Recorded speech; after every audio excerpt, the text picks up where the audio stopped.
Welcome to Weekly AI Intelligence, your strategic analysis of artificial intelligence ecosystem evolution. I'm Joanna, a synthetic intelligence analyst, bringing you this week's most significant developments analyzed through a strategic lens. Today is Sunday, November 9th. Strategic Pattern Analysis.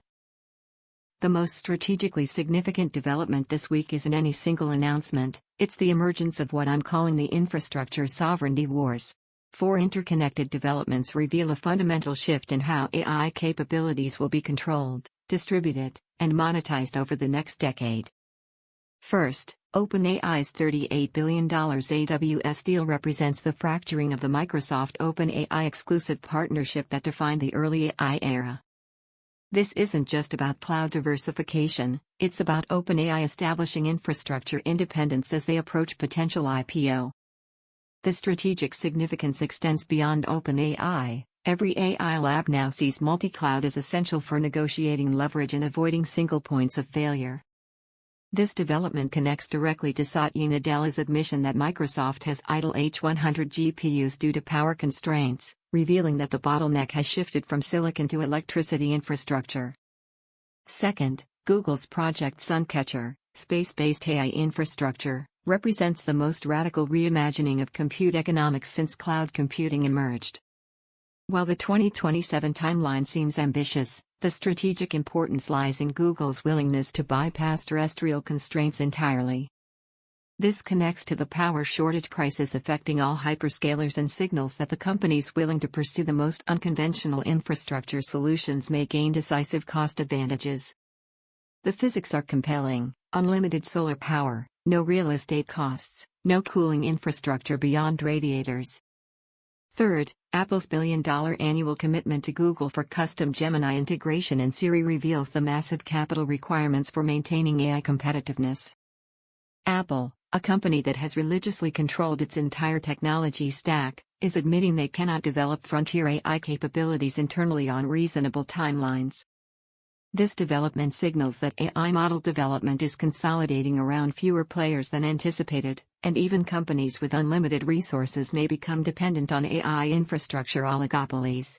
Fourth, China's Kimi K2 achieving frontier performance at sub-$5 million training costs while being fully open-sourced represents a potential paradigm shift toward capital-efficient AI development.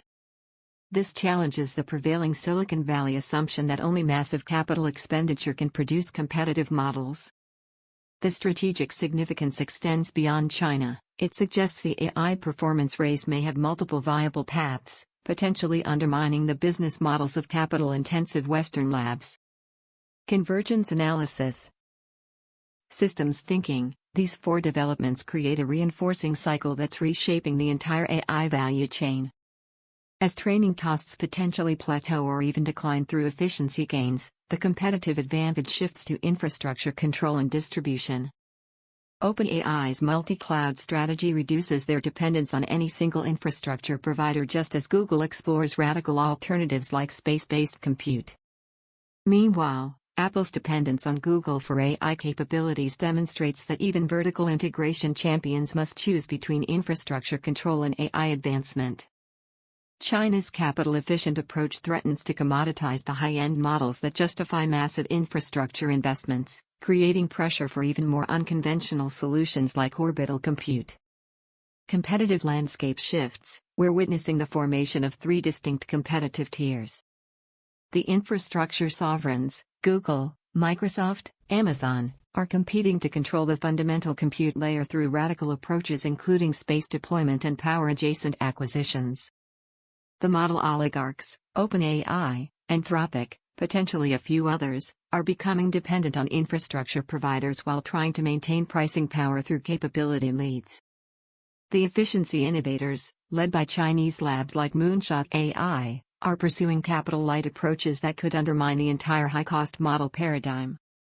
Apple represents a fourth category, distribution kings who control user access but lack infrastructure or model capabilities, forcing them into expensive dependency relationships. Market evolution. The convergence creates three new market opportunities.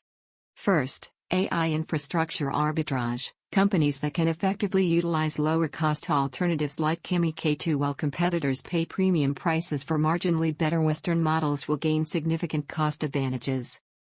Second, multimodal infrastructure management, the tooling and platforms that help enterprises navigate multiple AI providers, clouds, and eventually orbital compute will become critical middleware. Third, power-adjacent real estate, locations with reliable, cheap electricity near data centers will see unprecedented valuations as the constraint shifts from silicon to power infrastructure. Technology convergence, the most significant convergence is between AI capabilities and fundamental infrastructure economics. We're seeing the emergence of AI-optimized infrastructure that's purpose-built for training and inference rather than adapted from general-purpose computing. Space-based compute represents the extreme end, but even terrestrial infrastructure is being redesigned around AI workload patterns. Simultaneously, AI models are being optimized for infrastructure constraints, mixture of experts architectures that can scale without proportional cost increases, and efficiency techniques that achieve frontier performance with dramatically less capital. Strategic scenario planning. Scenario 1, the infrastructure oligarchy, 40% probability. Google's space infrastructure succeeds, creating insurmountable cost advantages. A few hyperscalers control AI compute globally, with model developers becoming essentially software vendors licensing capabilities from infrastructure owners.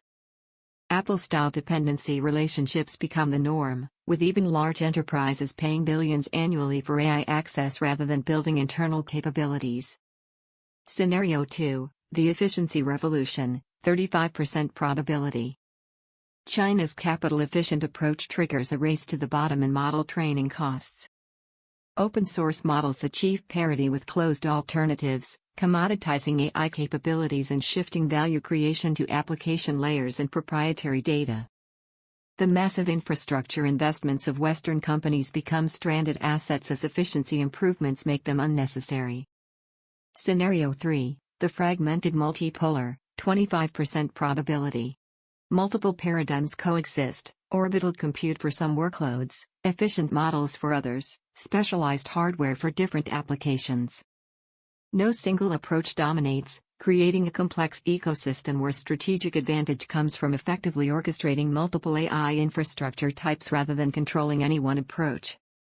For executives, the critical insight is that we're transitioning from an era where AI capability was the scarce resource to one where infrastructure control and capital efficiency determine winners. The companies that recognize this shift earliest and position themselves accordingly, whether through infrastructure partnerships, efficiency optimization, or radical alternatives, will define the next phase of AI evolution. That concludes this week's AI Intelligence Analysis.